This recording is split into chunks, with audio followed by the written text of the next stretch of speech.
Welcome and thank you for joining us today. We're Derps and Burps, the podcast for all gamers, spiritual souls, and creative minds out there. Hi, everybody, and welcome back to our podcast. And today we have a very, very special episode for you with our very first guest. Today on board with us, if you're watching on YouTube, you can already see on your monitor the beautiful Karina, the queen of esports content herself. So we wanted to start out obviously with a banger, with a really, really special guest. And Karina has been a friend of me, or like a person that I know throughout the years, and somebody I look up to. So I'm really, really excited to have her on today. And we're going to be talking in a little bit. But before we get into that, we have obviously Steffi here as well. And as you know, every single week we talk about the listener of the week. And Steffi picked somebody out today. I got super funny thing, guys. I got a cringe email this time. It's from Andre, and he says, "Hello, Steffi and Julia. A really interesting episode this time. I also stumbled across the personality test as I took some time to focus on understanding myself better, and it helped massively. I did the test multiple times, and I'm a mediator, specifically an INFPT. Throughout the whole episode, it was so cool to see how similar Steffi's answers were compared to mine in the NFP section. I can relate 100% on losing your thoughts immediately if you don't jot them down.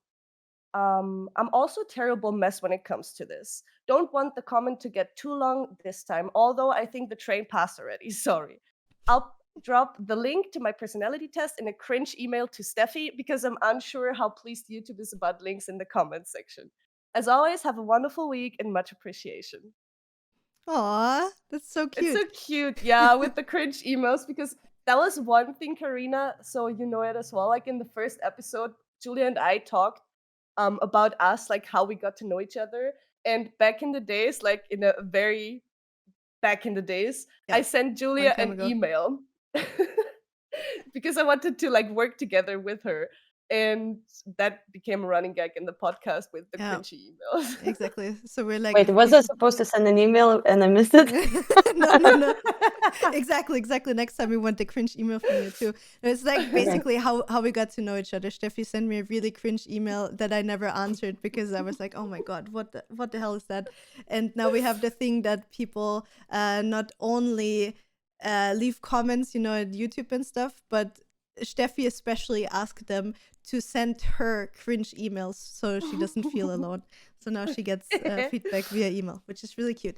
But anyway, so for the people that are listening, I think we're going to get right into it so it's not too awkward for Karina here.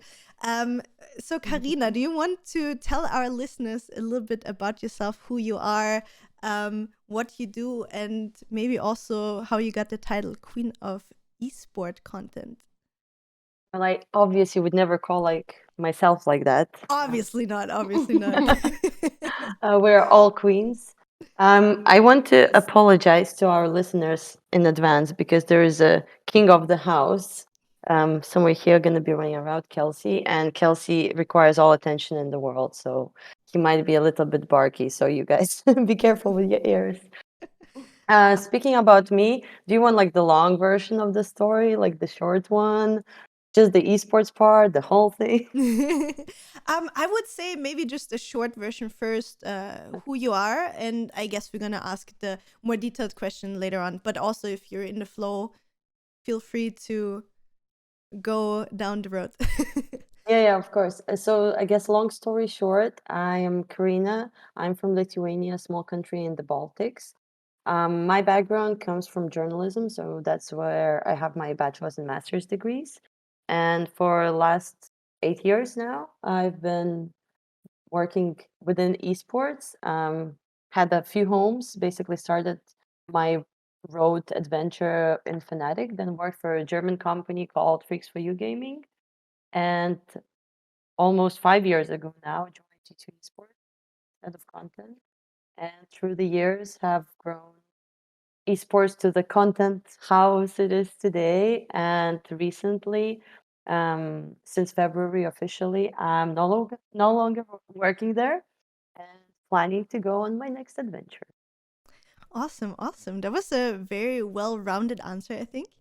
And So one thing that I always like to know about people, right? So obviously we can do all the research we want about you, like, what your studies are, what you worked as. But something that always interests me when I hear interviews or podcasts with people, I always like to know like some fun facts or hobbies, or if people collecting anything, anything that you can't find out that easy about yourself. Is there something about you? Like, do you have any hobby that stands out, or do you collect anything? For example, I collect keys. I'm really weird. I collect like old keys, and I have them tattooed all over my body. Do you have something like that? Um, Honestly, like probably my most popular hobby is kind of very known to people who know me or in the industry in general. Like I love to make anything into karaoke party. Oh yeah, true. I heard about that. We still haven't gone Oh, to oh my, go to a karaoke yeah. party together. It became so intense that at some point every G2 party became a karaoke party, and then I was like, guys, it's not that fun anymore. Um, yeah, but generally I like to sing. I was in the choir back in the days. Was in a rock band at some point. Oh really? Can we Yes, find they can we find that online somewhere? No, You're no, old? no, no. No? I'm Oh. way too old for it to be online. Back in the days, it was It's probably somewhere on the Nokia phone. No, they didn't take photos. I was like 60, and I was like with the guys who were in university, and I even had to wear like a stage outfit, which was basically I had to wear those like military type of Doc Martens type of boots. Oh, I didn't even awesome. have those, I just needed to look cool. Oh my God, that was like those were the days. But yeah, in terms of I like active sports. Mhm. I used to do kite surfing and snowboarding back in Oh wow. Lithuania, Oh, do but you know who wants to get into kite surfing? This ooh, this one Me. right here. Steffi. I Steffi wanna, told me, yeah. yeah, Steffi told me in the beginning of this year that she wants to try it, right? it's really nice. I know a couple of people I can hook you up.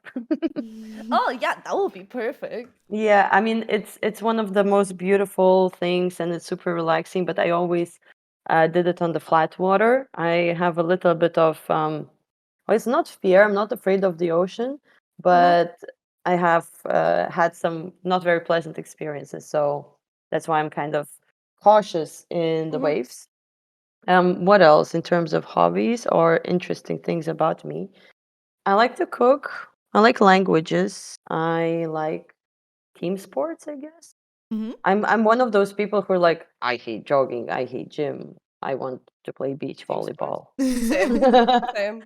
Yeah, it's a bit difficult living in the country with no sunshine for a lot of months, but yeah, I wish I was sort of like doing more active things. I kind of do yoga and travel.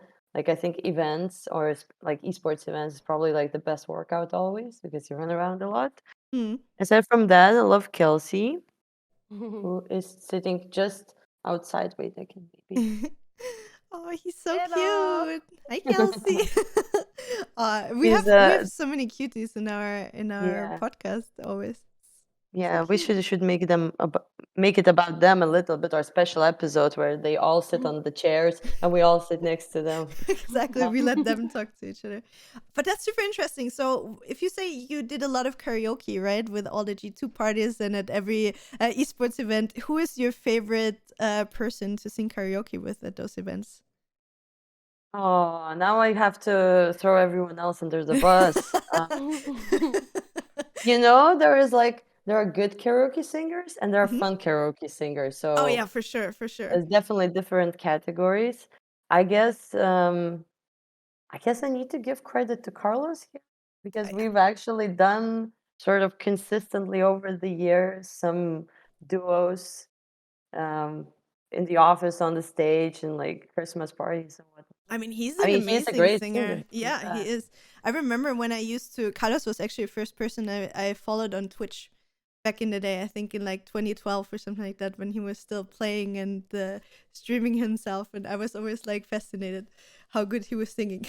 And now, like, also the song that he made was amazing. Like, I Yes. think everybody was really surprised about that one too. But I mean, Carlos was kind of expected. And who is like the funniest person that you like to sing with, or like that you have the most fun with at Mm, karaoke parties? well, I say most of my karaoke parties are like not necessarily with someone from esports. So I don't know. I don't want to call out the names. There's like Oh, from yeah, G2 of course Gang, not.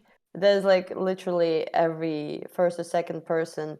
Some are very good at rapping. Some guys are very incredible at Celine Dion. We used to have a person who only sings the tequila, but that's also a song. Mhm. So no, there's been a lot of good ones over the years. Awesome, awesome. Okay, so you said you grew up in Lithuania, right? And you moved Mhm. to Germany, and I think you also finished your studies in Bonn, right? Like you did your Yeah, master's in Germany, right? yes. So I've done my bachelor's degree in Lithuania, and I was working there as a journalist. And then I moved to Germany. I was living in Cologne actually, and studying in Bonn in Deutsche Welle Academy. How did you make your journey to Germany? Like, did you just want to study abroad? Did you know that you want to go to Germany? Was there like any specific reason? Actually, it was funny because it wasn't planned that way, you know? The plan was back in the days, actually it was a couple of years earlier. I was planning to move to Italy because I had friends in Bologna. Mhm. They were making music, and I was just excited about the prospect of living in Italy. And I could speak back in the days somewhat Italian. Mhm. And I was literally planning to move, and like the last moment, some paperwork didn't work out, like the Italian bureaucracy, and I ended up staying in Lithuania. And my parents moved to Germany before me because basically, when I was planning to move to Italy, they were planning to move to Germany. So I stayed longer and then eventually decided that I will move to Germany. The reason for me wasn't studies, really, it was more secondary. The reason for me, Lithuania is a very small country, and I was like, what, 23? And I was thinking, like, if this is my ceiling, then it's not going to be very exciting another 20, 30 years of life. And I don't want to say that I reached everything, but I was working for one of the biggest um, online magazines and newspapers. And I knew everyone, and it just felt like I wanted more challenge, and I still had like a lot of energy. So I decided just to go to like a not greener pastures, but like a bigger environment to sort of express myself. And I knew that I will have to start fresh. I didn't speak German almost at all. Okay. So I know that you're now speaking German though, right? So and you wanted to go to Italy, so you said you speak Italian as well. So how many languages are you actually speaking? And you said earlier Well, you love languages as well, right? So yes, I do love languages. Okay, so I never say to anyone anymore that I speak Italian. I say that I can sing in Italian mhm. because that's more true. I can do like some Andrea Bocelli, Eros Ramazzotti, Tiziano Ferro, like the Ah, oldies but goodies. nice. Um, oh, Max Gazzè, also a good one. Just throwing in my Italian pop music potpourri. I love it. I Yeah, so obviously Lithuanian. Lithuanian Mhm. is unlike any other language except for Latvian. It's probably one of the oldest, most complex languages in the world. Really difficult, very beautiful. I do speak Russian. It's not usual for people to speak Russian in Lithuania, let's say of the younger generation, Mhm. but part of my family comes from Russia, so that's the reason why. I do speak English and German fluent, and then all the other languages, like I know like enough stuff to come by to get by. So I do understand a lot of French. Mhm. I do understand a lot of Spanish, and apparently it's enough to get along with people in Dominican Republic. Yeah, so yeah, like bits and pieces of like Spanish, French, Italian. Mhm. Say I can say like two words in Portuguese, Polish, but yeah, this is. I mean, can we like, consider like Austrian? Not. I mean, yeah. I mean, if you I can mean, if you say, speak German, yeah, if you can say Ochkatzelschwaf, you basically speak German, Austrian. Hochkatzenschwab. Exactly. See, you can already speak Austrian. There we go. Yeah. Awesome. Oh, that's amazing. So many languages. And I guess like in your job that's also really, really helpful to be able to navigate and like talk to so many people if you know so many languages.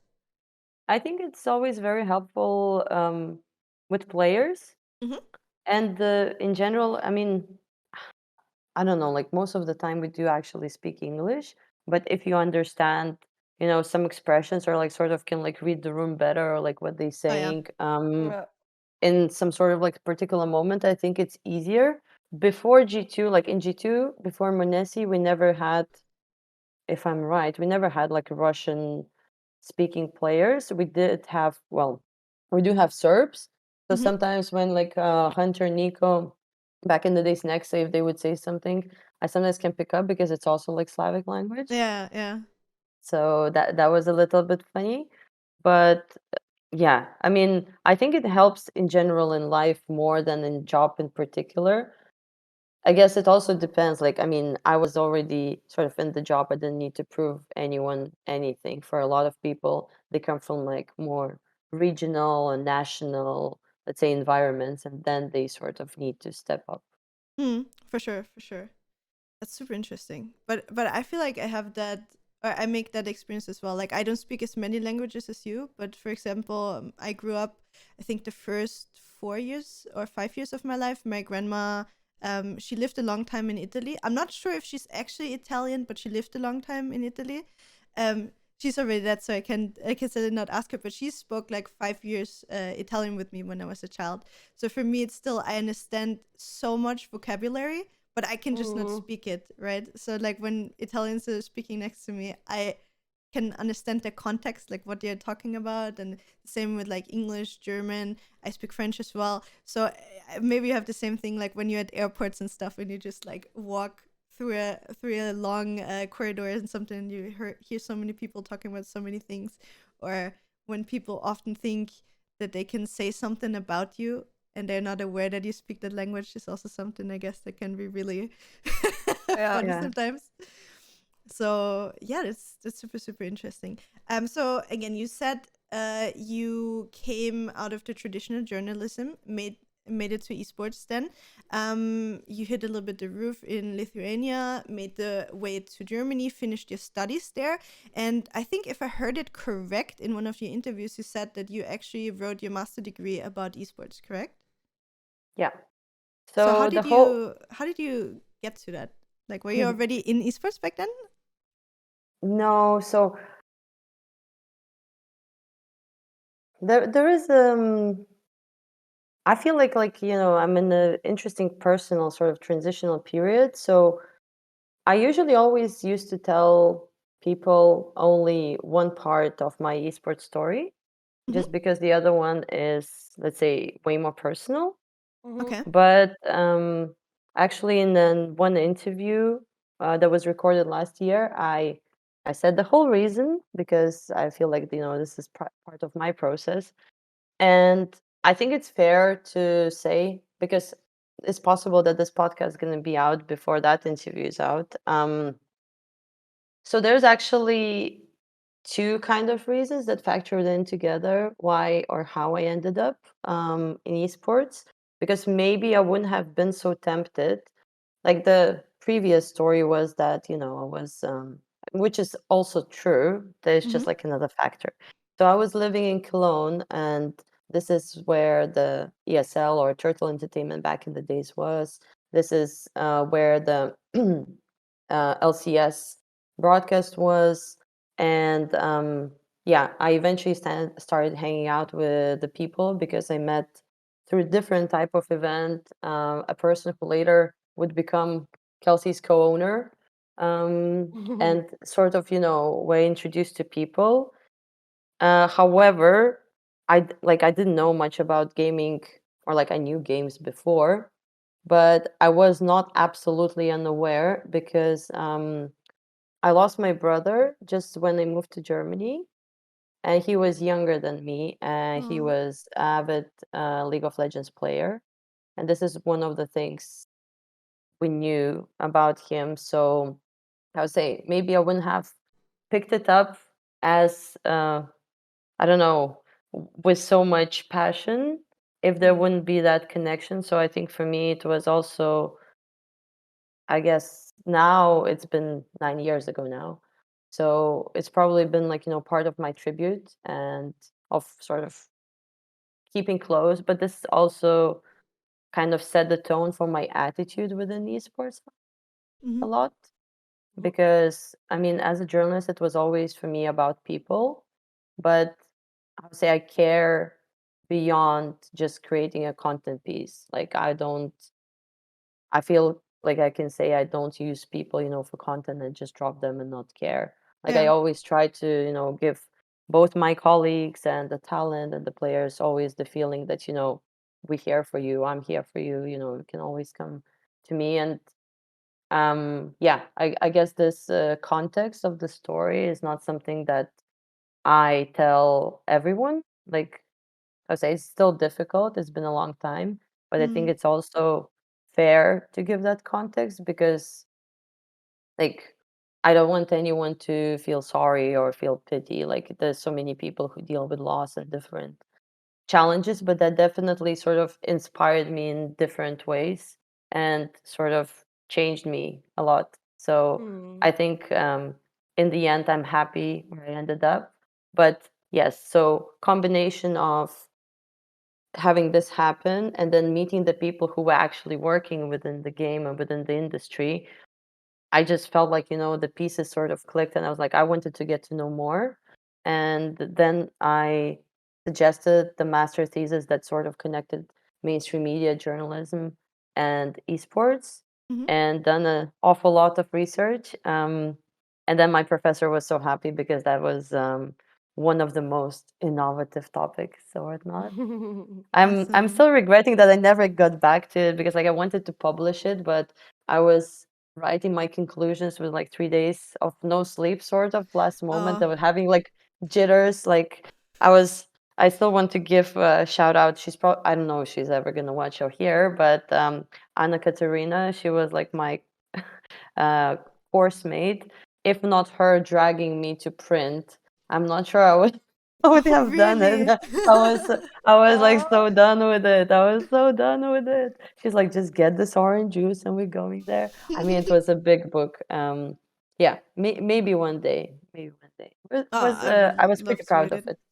Yeah, I would love to read it, to be honest. And thank you for sharing that personal story as well. Like, I think a lot of people will appreciate that. To hear that.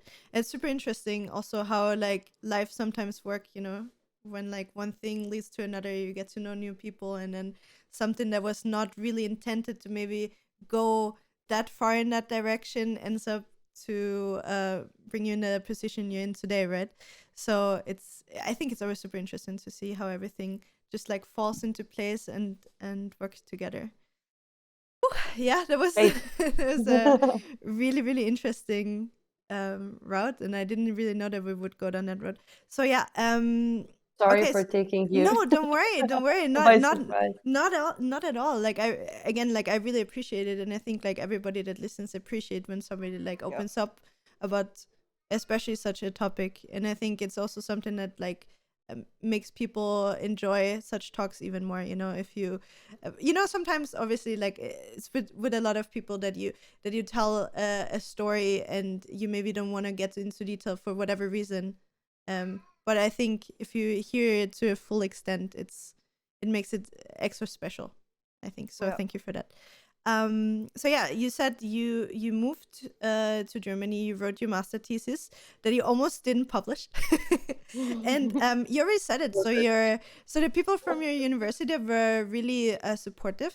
Even though because I guess like back in the day it was not really a topic that was like, I mean, nowadays like in 2022 if somebody writes a thesis about esports or gaming, it's something that is way more mainstream maybe than it was years ago. Mm. So would you say that like your university and like all of your colleagues and professors were really supportive in that direction, or was there also And did people? they Oh yeah, yeah, sure.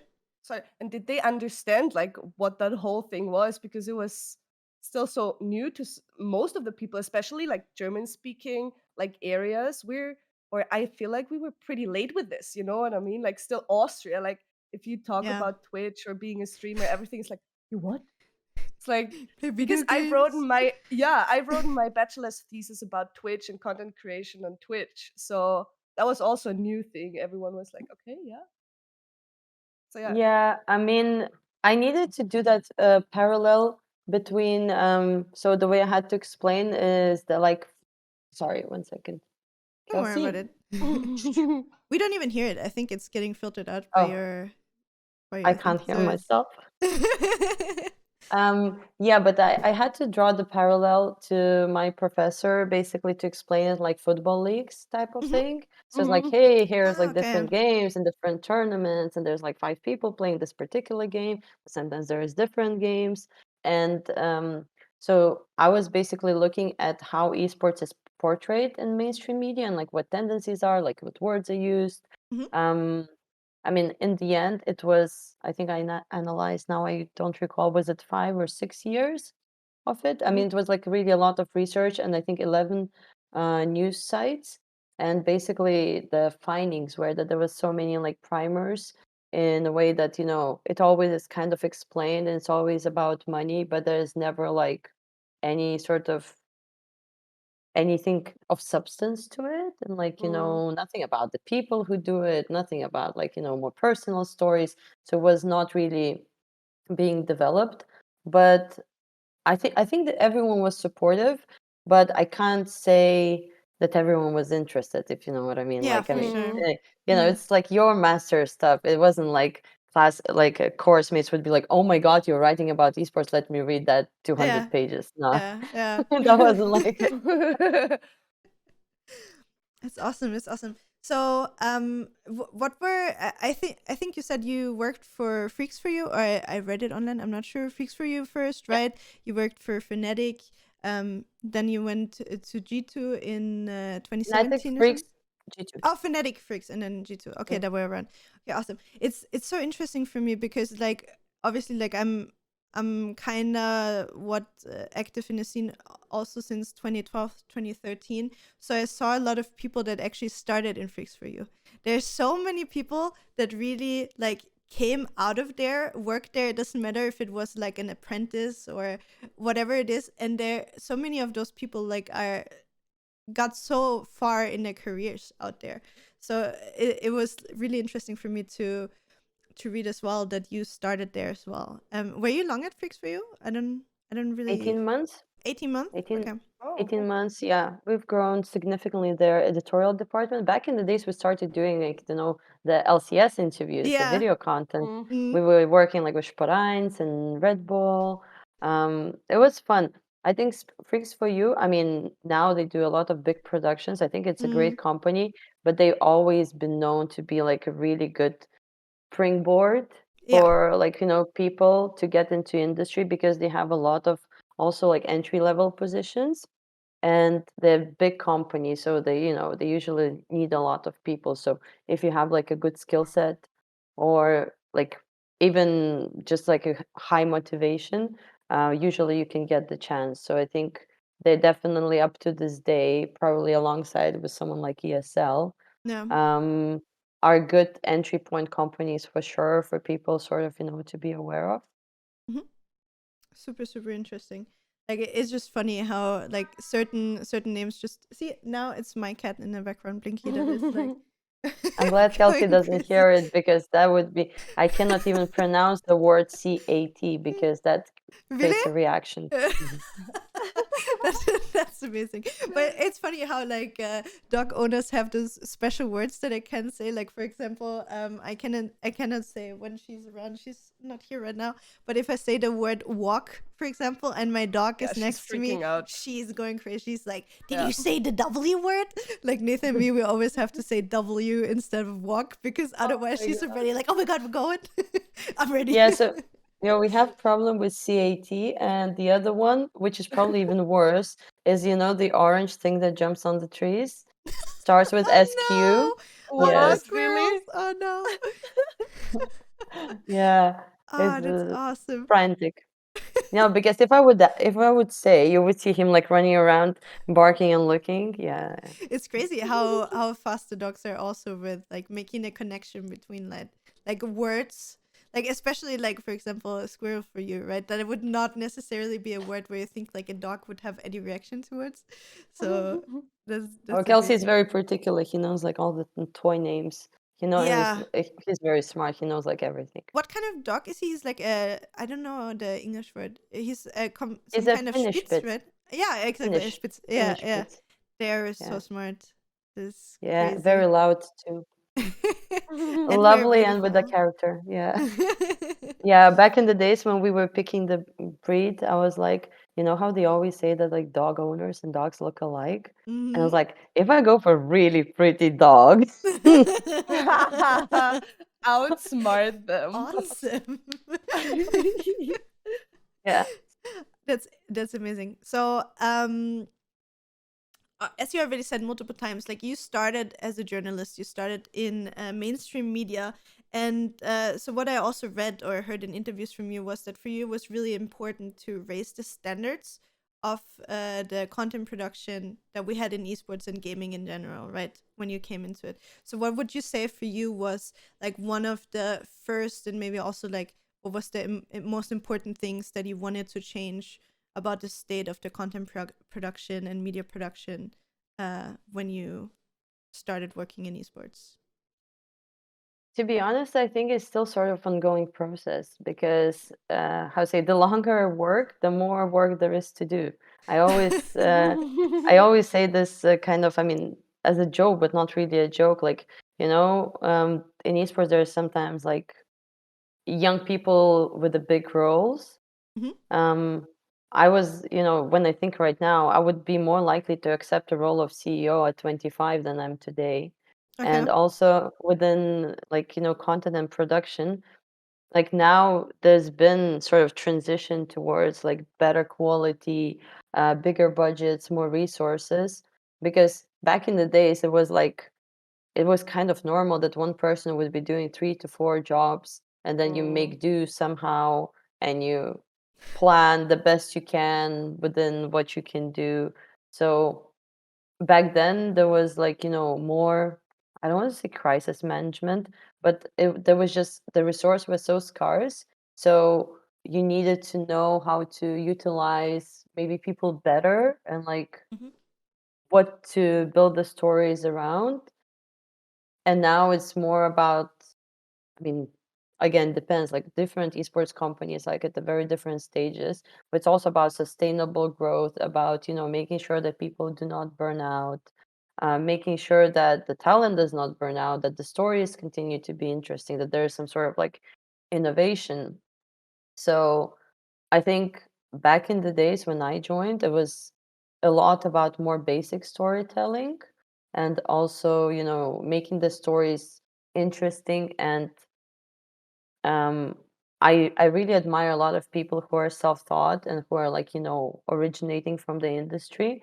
But I think having like, I don't think that formal education is necessary, but previously, like I worked with world-class celebrities, and I was working within um, music culture industries. I've been doing like a lot of interviews, so I was just, bringing them, let's say, habits and the way you treat those people towards how you treat the athletes or talent here, and just, a lot of them are very young people who don't have necessarily media experience. So I think a Mm. very important step for me personally was that I had it and I taught them through doing it correctly and also making them feel comfortable and maybe, going through the answers or like, how to approach things. Because a lot of things now, I mean, especially with the people or players who are like older or like have more experience, are like sort of self-explanatory or like expected, but you have to remember that I mean, like 8 years from now or like back in the days and even now, not everyone has like media training, not all teams have that. Yeah. Yeah. And Mm. it's like I feel when you're doing like content, having, I mean, you never do content about yourself, you do it about someone.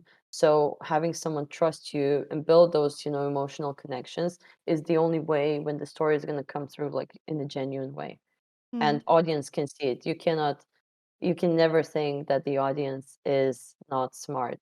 There's like Yep. 2 rules where on the one hand you have to explain it in an easy and digestible way so that even a kid understands, but at the same time you cannot you can never make anyone feel stupid the way you explain it. So I think it's also, sort of an art, To find the balance, because right? Yeah. Yeah. because esports is not easy and it's not necessarily easily digestible. There's so many specific things that require particular knowledge, and like if I show like a highlight to my mom, she's not going to understand a thing with it. So I think there's like a lot of thinking that needs to be done, sort of behind the scenes while working on it, on how to make it relatable and understandable. Mm, for sure. I mean, you can also see through the years how everything changed. Like as you saw. I mean, obviously, it's also a big difference if you're like, let's say, an influencer yourself, or if you work like in a huge organization, like you did. But as you say, like you are often in, especially in those. Sorry, my cat in the background again. He's just going up and down. Yeah. It's Like kind of fun. yes, his crazy 5 minutes right now. No, but it's really interesting. First of all, you can see how the budget also grows and how the quality of content, no matter throughout everything, doesn't matter if we talk about a video or just the content that gets published of Twitter or whatever, just changes because as you already said, like you often had the thing where your social media manager was at the same time the guy that did the graphics, that wrote the text, that did No, the this did scheduling and not stuff. happen. This did not happen. Really? This did not happen. No, no, no. We never had social media. Social media people doing graphics to some extent, very little, but in G2, I can say that we always had You always had graphic that? designers. Okay, awesome.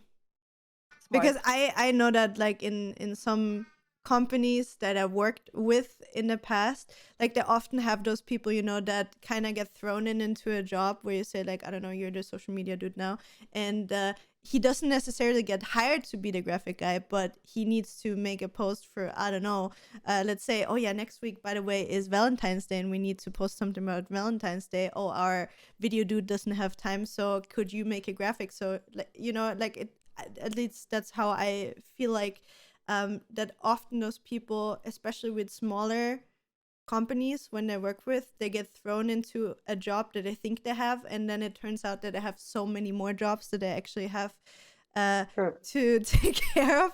So as you say, like I think that changed a lot throughout the years. Like if I think about, I don't know, 8 years ago or something, how social media worked and how it works now, that you have actually roles and people for all of that, and that the companies also understand, okay, it is worth to have, for each of this job really like a person, and you actually also pay that person for like a full-time job or whatever it is, right? Like I feel like that is something that was often a problem, and also just the sorry, this cat. He's just crying like crazy. No, but like, you know what I mean? Like I often felt like that, especially working online, there was often a case that they expect you to do stuff or work in a certain field for free, or maybe for way less than if you would make the same job in, like, let's say, traditional media, for example.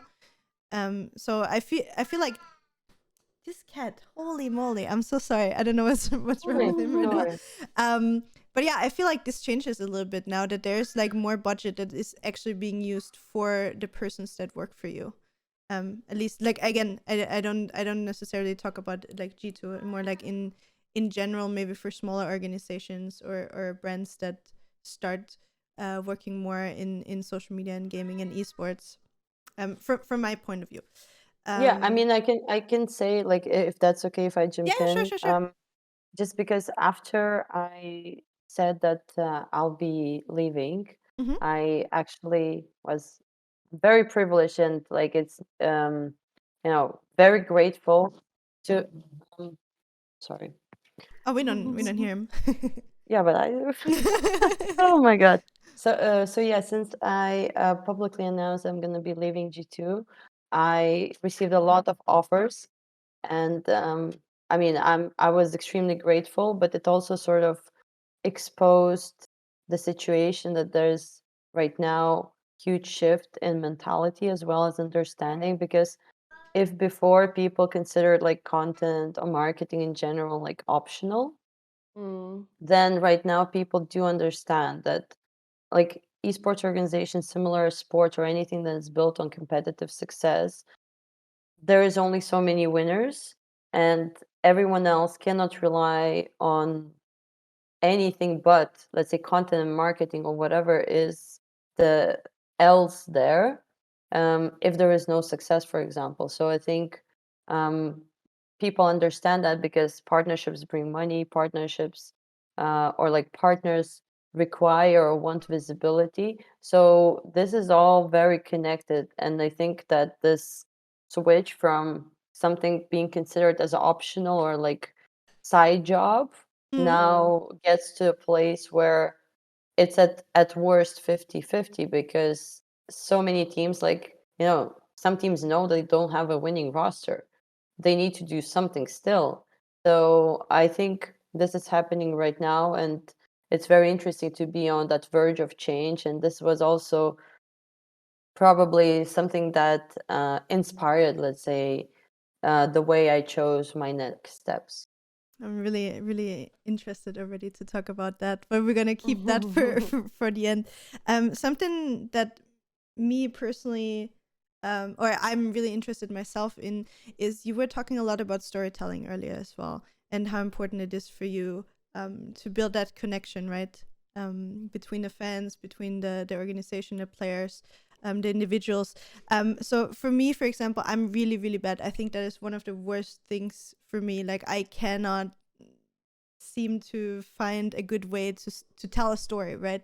So for somebody like me, what would be like your best advice, or how would you help somebody that doesn't know how to be good at storytelling? Well, let me ask you a couple of follow-up questions. I would love that. So when you say that you're bad at storytelling, do you mean you cannot tell a story in words? Do you not know how to put it together visually, or that you don't feel that there is a story about you? The way I feel is that I can't put it into words. I think that is my biggest issue. So, for example, I think I have a great story to tell, but as soon as I start telling the story, I like want to talk about so many things at the same time, and I cannot focus on one route, if that makes sense. So I Yeah, get but this sidetracked a is lot. I know people like that, and I have a couple of close friends who are like that. So in that sense, I don't think you should focus on it, because that's just not your medium. Let's put it Yeah. that way. Because, Mm. like, that's why you probably chose streaming, because you are better in like sort of speaking organically and answering questions, and not just telling it by yourself. This is why I don't know if I'm like an amazing storyteller. Apparently, I have sometimes a very funny sense I of would say humor, which so. sometimes is terrible because it's kind of Lithuanians, very particular. But how to say, to be able to tell stories, you not necessarily actually need to like spell them out. So I think it's more about finding the ways to unlock it.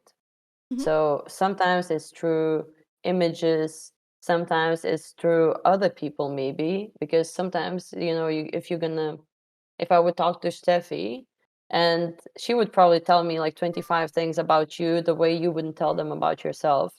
So I think it's more, how to say, tackling the challenge in an alternative way. If you go like sort of head on, and like, this is same like with the players and like with announcements, if you try to like squeeze someone out, usually you face some sort of resistance. That's why through the years we try to make it as easy as possible for talent, where I say, they still participate, but it's not difficult and it's not necessarily challenging, or they're not expected to be actors.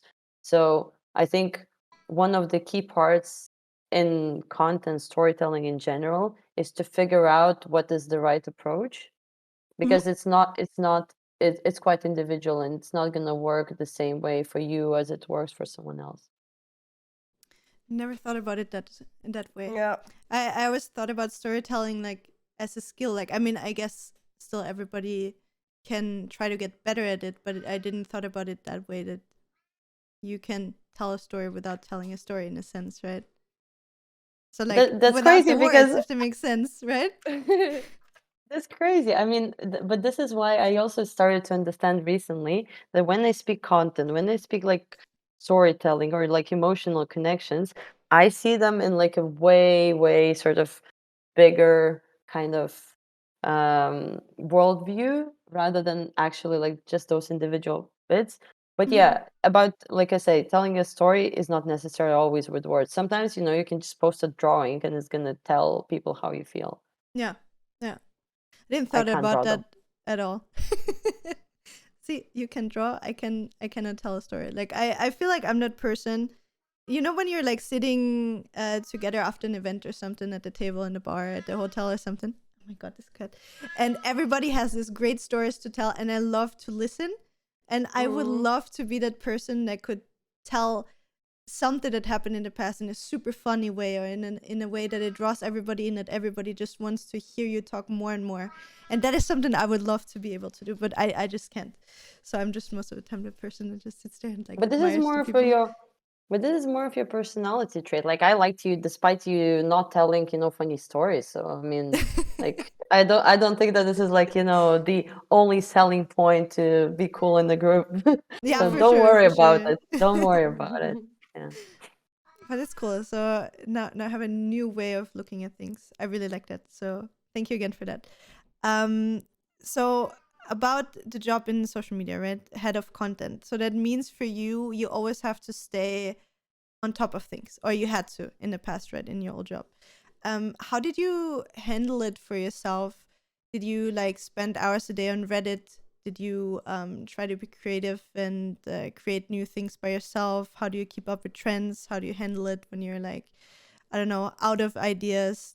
Do you brainstorm alone? Do you do that with other people together? Like, how was your creative process in developing your content? So now I'm gonna try and break one of the biggest misconceptions that it seems there are. Let's So go. um Steph is ready. Yeah, so I'm ready. Carlos is not tweeting. I am not tweeting. Like the way, I mean, again, in different organizations it works differently, Mhm, but so social media was part of content officially until May last year, and then social and programming was disconnected. mhm, Programming, for those who ask, it's basically distribution. It's like where you post what, when, how. mhm, And content is more of a creative sort of, I mean, they're both creative, but it's creative and more producing and making things happen.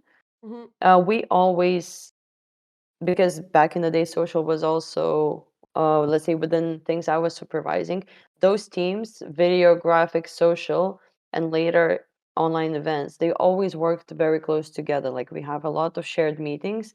And in terms of creative process, like I always try to utilize this hive mind, basically. Like we had very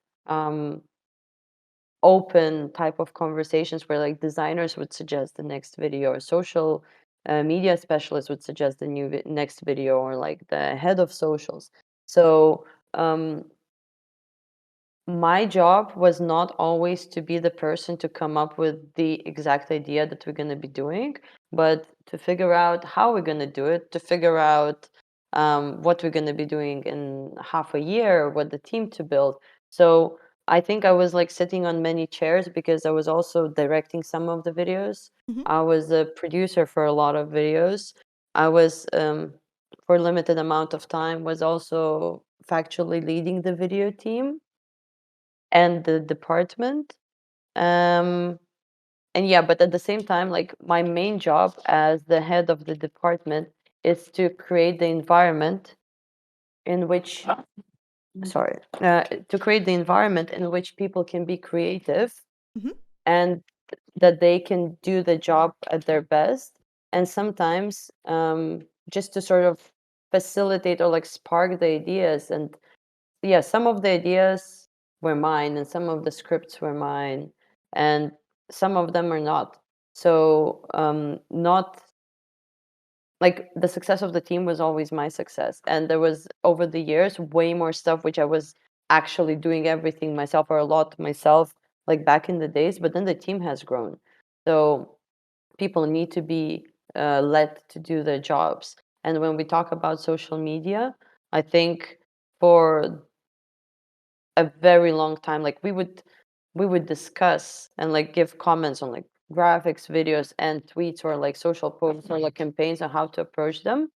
But me myself, like tweeting or being on Reddit, I do that like because I like the social medias and like digital content, and I'm the user, but I don't, how to say, I indirectly sit there for inspiration, because Mm-hmm. Mhm. I guess together with Carlos we were a couple of people who I read comments on every Reddit thread, on every YouTube video, and every Twitter post, just because, how to say, for me it's important to know. But also social media guys are doing this, so it's not like it's just us doing it. Yeah. So it basically just helps you to have like this high awareness, I guess, on the Mm-hmm. both ends. But yeah, it, generally it was not, I would give input. Like we had always this very collaborative environment where we sort of check internally first, like a sort of temp check. Is it something too much? Because we are kind of edgy, so we need to know. Um, does the meme work? Maybe we should tweak it that way. So in very, very many scenarios, one person comes up with like initial impulse, and then it turns out into something else. And I think that every person who contributes in terms of feedback or anything else is part of that process. So Yeah. there's very few pieces where you could say, and probably can't say at all, that it was like just mine or just someone else's. Mm. Okay, so you would say it's like all more or less a sum of ideas of many people, and as you say, like you check the ideas, like you how do you say it in English? Like Like you one you thing counter leads check. to another Yeah, first of all as that, well. and you bounce the ideas off each other to see how they resonate with the other person. Kind of. Exactly, yeah. Okay. Okay. Yeah, because how to say, in like as individuals, I think in the collective mind there is the power, because you get like more Yeah. perspectives, more diversity. Mm. People like different things, and if you're always looking to sort of innovate or create something different than before, you need to draw inspiration from somewhere, and like the more sources you have, the better, of course. Yeah. No. No. So while I definitely consider myself creative, I sort of had to juggle the responsibility of actually leading the team and handling all of the, let's say, the managerial role part, and but also at the same time, lead in terms of like video shoots and whatnot. So I was always there for some of the creative, but some projects, I mean, that's why we hired like very capable team. Like they can do No. it. Like you don't need to like, sit there and have your hold your finger on every project. Yeah. I mean, I guess that's also something really important, especially if you work on such a big scale, that you can source out that kind of work to other people that you trust, and you don't have to, like, as you say, point the finger and go through everything, but also like hand it over. So would you say your job was a lot of, as you already said, like not really like managing in the sense of managing, but you were doing a lot of the planning more than the creative? I mean, and then again, you also did a lot in the different video shoots and projects as well. So would you say it was like well balanced, or was it for you um too much already that you couldn't focus on one thing specific? Hmm.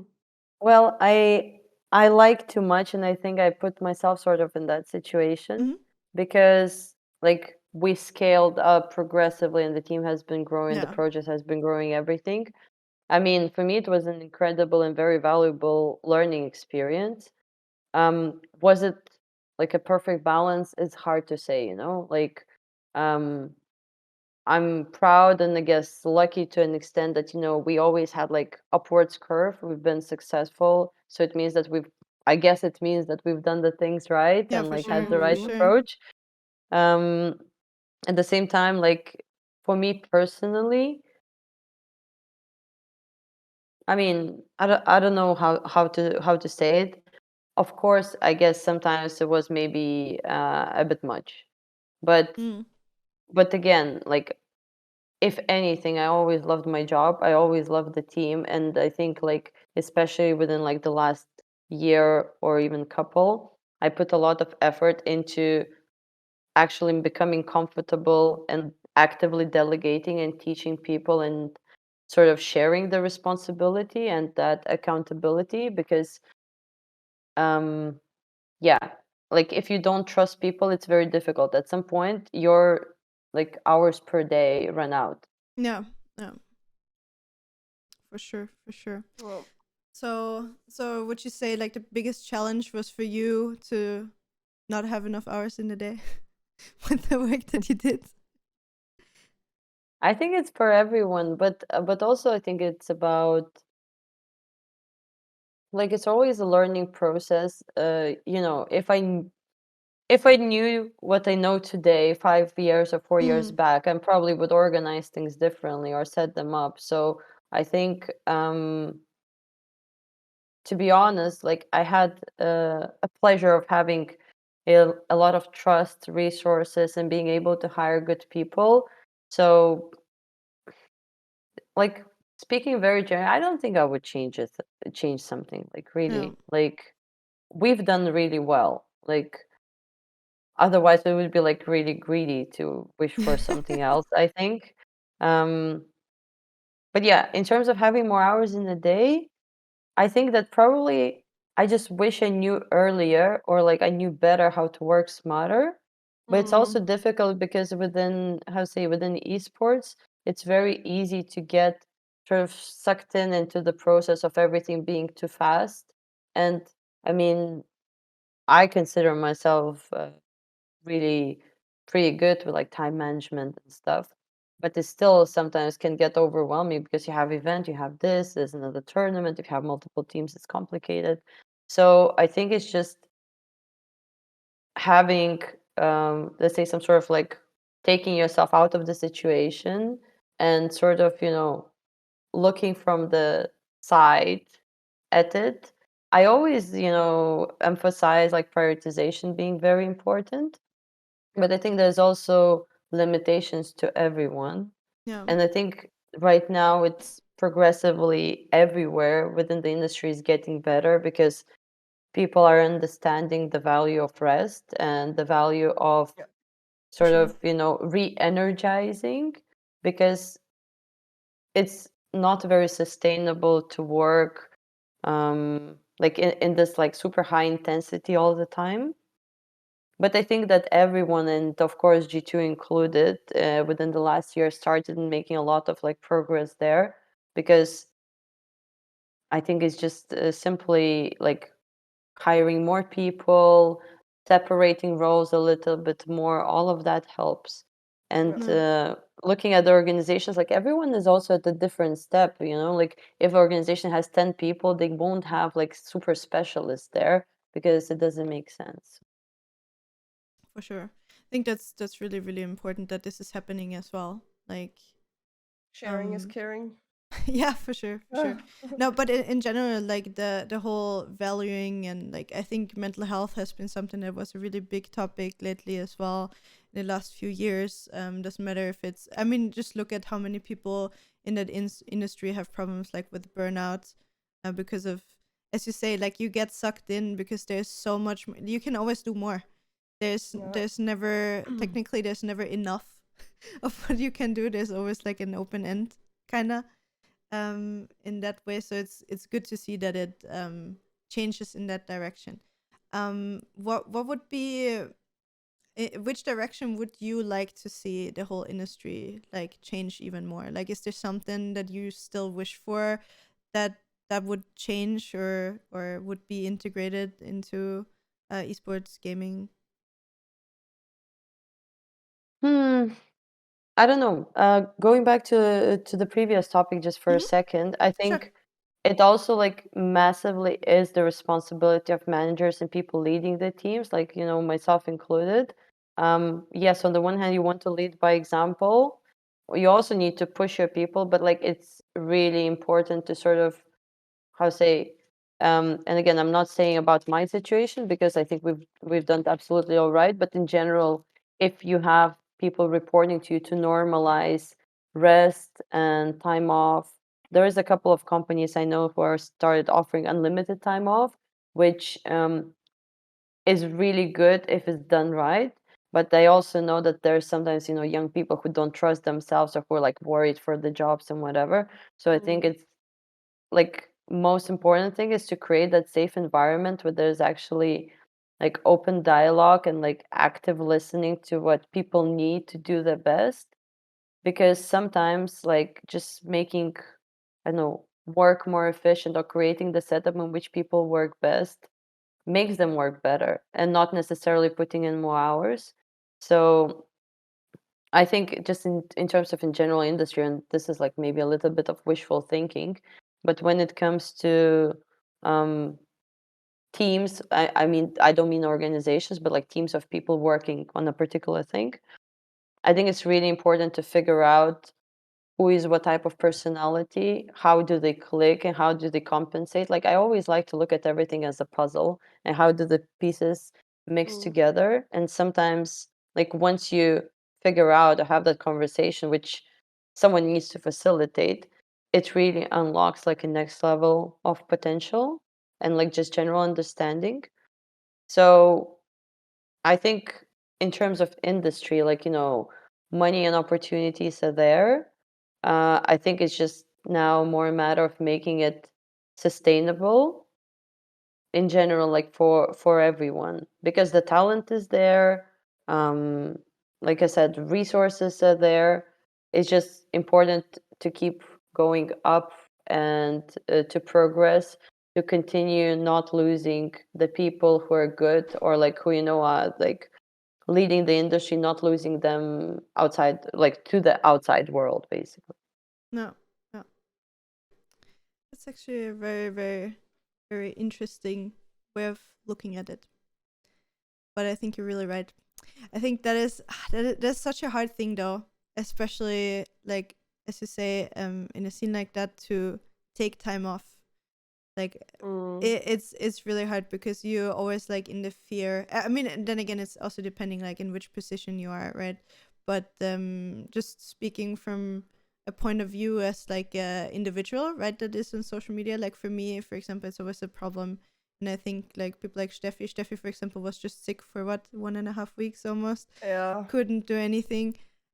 So I think those kind of situations are really hard for people, or for me, for example, if I know I'm sick or if I want to take a week off or something like that, it's not like in a normal job where you have like, I don't know, your 20, 30 days a year that you can take off without having to worry about being paid and whatever. So I think especially for like content creators is sometimes a hard uh thing to learn, to actually value the time off and like Otherwise, you get sick. Yeah. like Steffi. Yeah. Yeah, but you guys like there are ways, like you can sort of prepare. Yeah, for sure. I mean, I can I there's can always give you this. some tips. You totally should have holiday. For sure, for sure.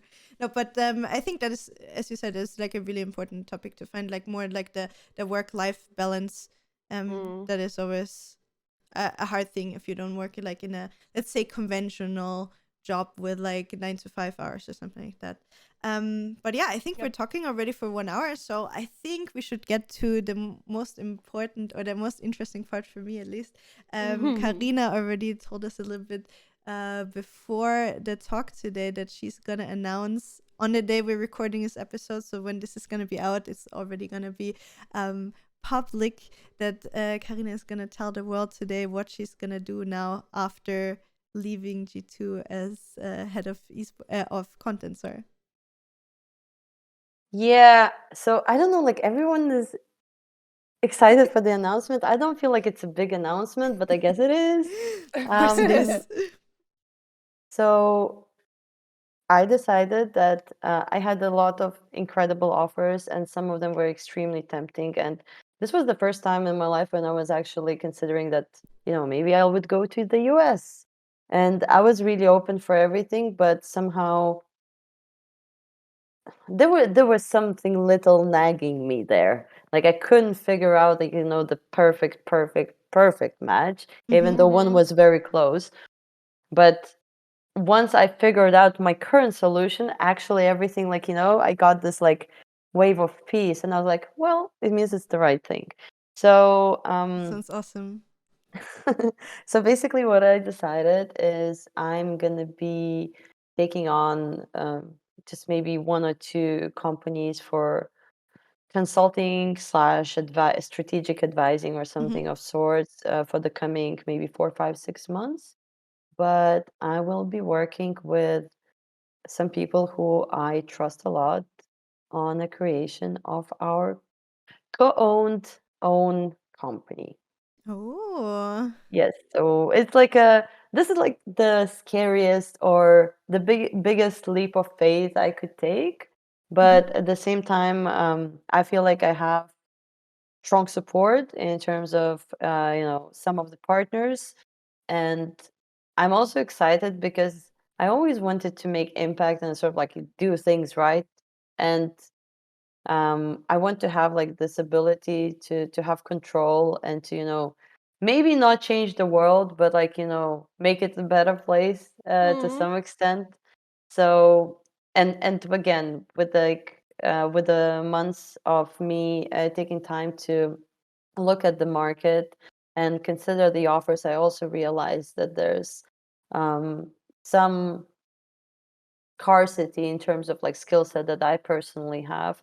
So I think it's better to not lock myself and offer that experience and maybe, um, create more competition for G2. Oh, poor Carlos, poor Carlos. No, but I think it's Yeah, incredible. we're cool. What? Yeah, I know. But it's incredible what you all built together in the last years. It's crazy. Like I think everybody that is a little bit in the scene, always takes you or it takes G2 as a really big example for doing a lot of things correctly. Like also with like the right amount of edginess with like the banter, whatever it is. Like you found this perfect line, where you could flip really, really fast. And it's just so interesting to also see like the people that are behind it, right? And especially also talk to you. And I'm super, super excited to see with what brands you're going to work in the future. And I think everybody that can get the chance to work with you and get your knowledge and get your advice can be so, so, so happy. I think it's the right move for you. Like as you already said, like you have a skill set that is really, really special and really, really wanted. And I think it's the best thing, as you already said, to not lock yourself down and be open to many, many different opportunities. I'm super, super excited for you, Yeah, honestly. plan for you guys. We can totally like do like content creation trip to somewhere warm and nice. Oh yeah, I would love to. So if you don't know, Karina and me, I don't even know when we talked the first time about it, but we talked about how we want to 3 travel. years ago. Yeah. Wait, was it like I think the first time we talked when we were in Katowice? Yeah, Oh it was my long God, ago. when was that? Like 4 or 5 years ago or something like that? It's either But 18 or 19, yeah. I think so. I think something like that, right? So I think after recording that, if Karina still has a few minutes, we're gonna check what flights are available and which dates we both are free, and then maybe Where we we can find going? something this year. Yeah, you're gonna join us, Steffi, If I'm free. if you're free and you got time. Aren't you the boss of your own time?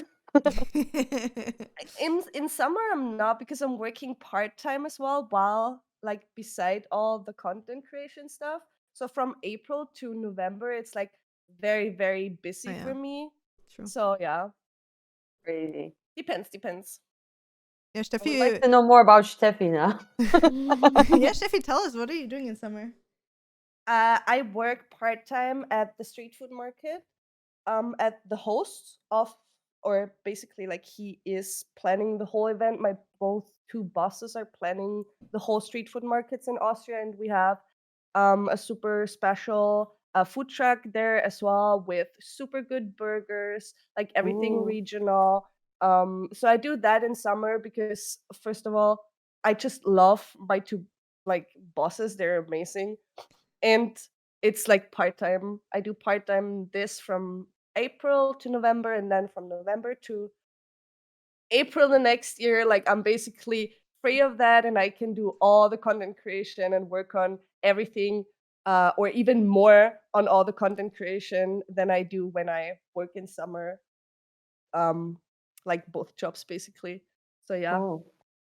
So Well, I can maybe tell you for a fact, like content from like a beautiful blue ocean of palm trees always like Uh-huh. it's a nail on the head. awesome. You know what we can do? We can do in summer. You come over to Austria first to take Kelsey with you, if you want.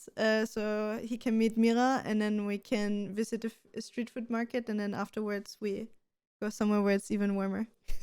Good plan. Love That it. sounds Sounds like good. Sure. an awesome plan. So Okay. I would just like to ask one last question before we finish off, because I think we're at a good length. We talked about a lot of different topics.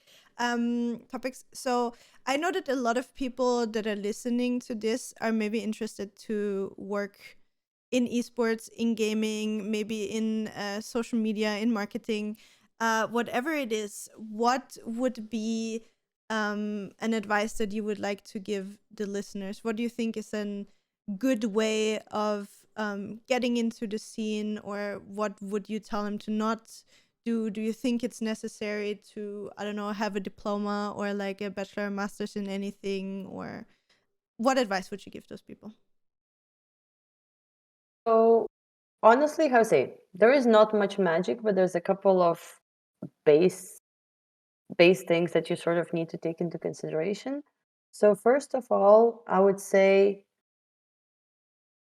and I don't even know how to prioritize them better, but I would say first, be honest with yourself about your skills and what you want to do and what you're capable of.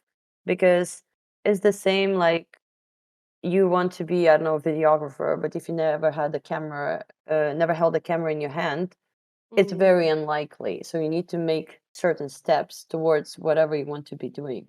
If you want to be managing teams, maybe you need to look into management course, or maybe you need to start off in like a lower tier organization. So first, I would always say like you should identify what you want to do, because there's no worse approach than I want to work in esports, Mm-hmm. because that mm, says absolutely nothing. Because what's work in esports? You could be like, giving out flyers at an event, which is fine, but then you want to be part of events team and like travel to events and work at the booth, which is very cool job and lots of fun, but it's very different from like working as a no video editor or like social media manager or a mm. designer. In reality, right now in esports, and gaming in general, all companies have quite, let's say, except for the competitive and esports and creators part, all companies have the normal company structures more or less as real life companies. Well, they're all real. But like there is like, finance, as HR, legal, marketing, all of these departments, partnerships. So if you like, it depends on your also skill level. If you just want to transition from sales or partnerships in like a standard industry to the esports, is not going to be a difficult shift. Um, I think a lot of questions come from people who are just students or graduating, and they're trying to figure out like how to navigate into esports if I'm studying, I don't know, like something else. Mm. So in that way, still this advice is sort of relevant, because you should try working towards what you're trying to achieve. So if you want to be a social media manager, make yourself visible on social media, like start posting something. It's really difficult, like how to say, it's impossible for people hiring to see you if you don't have any like track record, or if you don't post anything. Most of the video editors within esports industry get jobs because of good edits that they post, and they usually start doing it for someone. Like, I never encourage free work for someone, but if you're like building your portfolio, like you have to be smart about it. When I Yeah. started working in Fnatic back in the days, I didn't do that job for money at all. I needed an entry point. So you need to figure out, maybe ask or like see if there's like a cool video production company or someone who looks for, I don't know, assistance and learn up a little bit. There's always opportunities for internship. I think these two, like basically honesty with yourself and then sort of like a targeted approach with action is everything you need. But also, like, it's same, like not everyone is good at everything. Like you said, you're not a storyteller, so maybe you should not pursue something that is not yours. I think Yeah. like I would probably not go to be a videographer. Yes, I know how to hold a camera, but I know that there's better people than that. Mm. So, but there's also no mistake in, like, in trying things. Yeah. Mhm. But you need to start somewhere. I think the only people who never get into esports and gaming who really want, like, are the ones who don't do anything. So if you do something, you usually make it eventually. And it's not that hard and it doesn't really require anything incredible. And sometimes for starters, it's enough just to start going to events and meet people, as a No. fan. No. Yeah. For sure. I think that's really good advice. So like, like when you hear you say it, it sounds so simple and so logical. You're like, of course, I should have thought about that. But like now that you said that, I think back on how I phrased the question, and I think about myself, what was I even thinking in phrasing that question? Like I should have been so much more specific. But yeah, it makes so much sense. It makes so much sense, and I hope that helps a lot of the people listening as well. Because I think if I would be in that situation where I say like, oh yeah, I would like to be a social media manager, or I would like to post, for ergs or something on their Twitter. Like I see myself being the one that posts the memes and keeps up with everything. Like even though it's so simple, I don't think I would have thought about like growing my own Twitter first, But it makes sense. Like obviously you need to show them something that you You that you need to did show before. something, yeah. Yeah, exactly. Mhm. So it Yeah, and makes a lot also of sense. just like an extra tip on social media, I would say. Mm-hmm. I think a lot of people think that social media is a lot about like um, Reddit and posting memes or like creating memes. It is, but in most of the organizations, there's also a big part where you need to have structure and good timing and Yeah.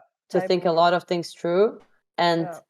this is not an optional part because the being social media manager or specialist is a job where you have to be extremely well organized, very responsible, and this is something that people forget, which I think it's important to know because I don't think, I mean, maybe someday, but there is no meme role in any company specifically right now. Usually those people also need to work on marketing campaigns and partner deliverables and, have correct writing skills, like being generally very literate.